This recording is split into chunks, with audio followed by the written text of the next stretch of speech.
Hey guys, John, Vapor Hunting Technologies here. Hope you're doing well. Today's video is going to be about how to price vapor hunting jobs so that you're making money and that you're being profitable.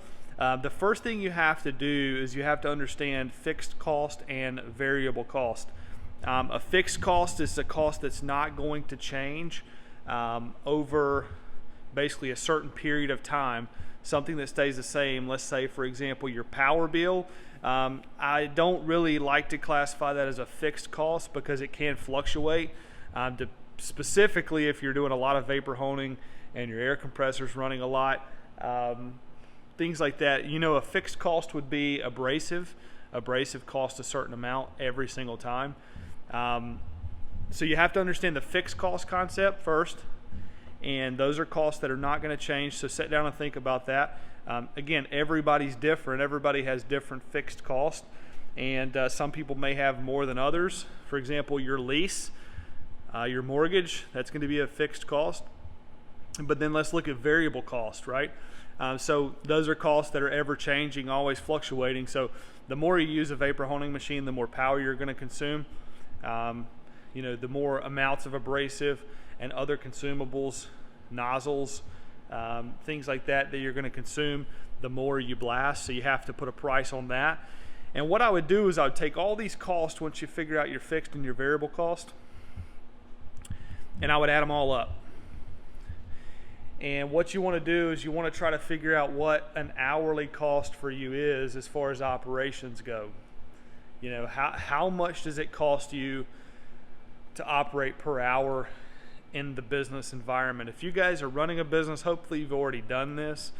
You already know kind of a baseline on what your operating costs are. Even before you show up and turn the lights on, like, you need to know how much money it's costing you to just show up. Of course, then you flip the lights on, you turn the heat on because it's cold outside right now. It's wintertime, or summertime, you turn the air conditioner on, right? Those things all change. But you guys need to know how much money it costs you per hour to operate. And then you can start factoring that in to your vapor hunting jobs.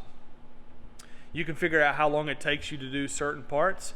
That can be your benchmark, right? Certain sized parts. For example, back when I was doing a lot of motorcycle parts and automotive, I knew a single cylinder would take this long, you know, a twin would take this long, a triple, so on and so forth. I knew how long it would take on most of those parts, and I get that all parts are different. You know, some come in dirty, some come in clean. I get that, but generally speaking, it's going to take you about the same time. So over a period of time, you build out your product list and you understand how long it takes you to do these jobs. Look, a lot of people are trying to cheat, and they're trying to take pricing from somebody else, and I've seen this for a couple years now.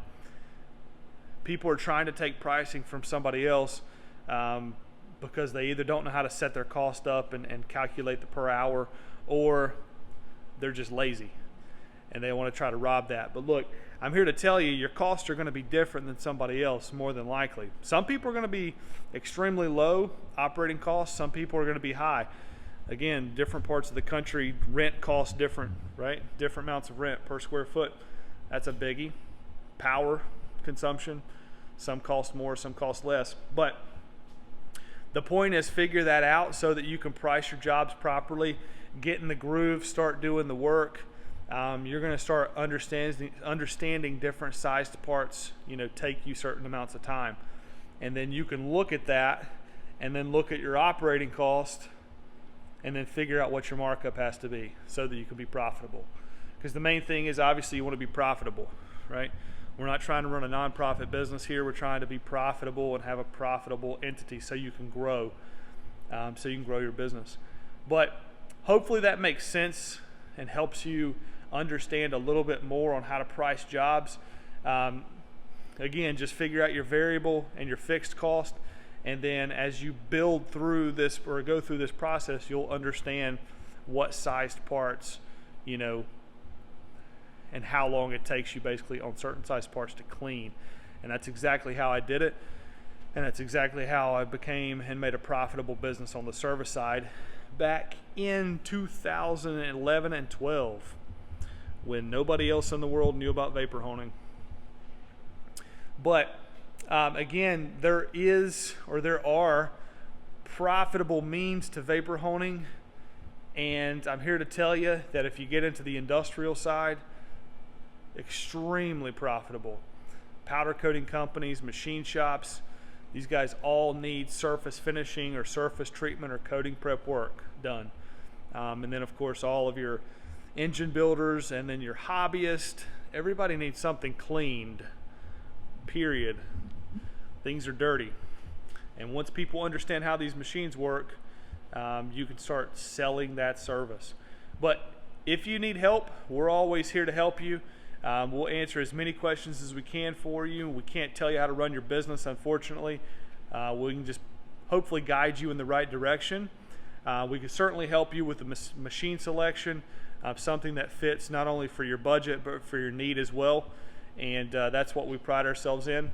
And of course, we're here to back you with a trade-up option and a lifetime warranty so you can grow your business. But as always, I hope you guys are having a great end of the year here. We're coming up on the holiday time. Christmas time's coming, and you guys are going to be spending time with your family and hopefully spending some time with one of your vapor honing machines. But leave some comments below, good, bad, ugly, whatever. We just want some comments there. We love to see those and read them. And yes, we actually read them. And also, if you have not subscribed to the channel, subscribe to our YouTube channel. Like us on Facebook, follow us on Instagram. We always post content daily, content that's going to help you. So stay tuned for more details, and we look forward to seeing you in the next video. Take care.